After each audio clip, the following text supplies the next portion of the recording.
Folks in Midtown Mobile are fuming tonight after the beautiful trees in front of their homes were decimated.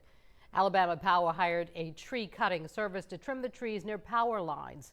But the recent trim left some of the majestic trees looking butchered. NBC 15's Emily Pounds is live tonight on Houston Street, where a lot of the damage was seen. Emily, folks there are glad they were able to stop that crew before things got any worse. That's right, Kim, and the job was halted until it can be done properly. These oak trees are not just trees for the locals, but an important part of Mobile's history, charm, and character. Yes, these trees are beautiful and they're very valuable. But after a recent pruning by Alabama Power, neighbors say their once majestic trees have been laid low.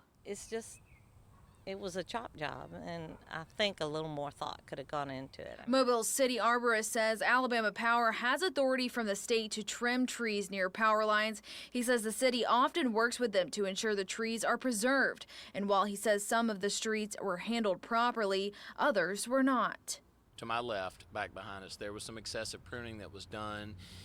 Some of the canopy was done that upset the aesthetics on Houston Street. He also acknowledged one tree on Houston Street that poses a danger to the area. That tree grows directly through the high voltage wires all the way through it to the top. And as you can see, and I'm sure your footage will show, that is a genuine danger that needs to be remediated.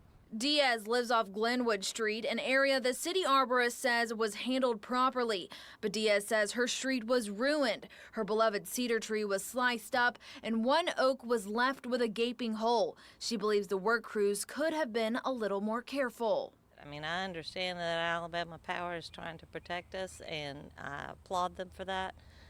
And I'm the first one that wants my power to stay on. They normally just trim it, and they try to keep the shape of the trees, but this year in particular, as you can see, they cut a triangle into my cedar tree that was round at some point. There's nothing you can do. We just have to wait for it to grow back.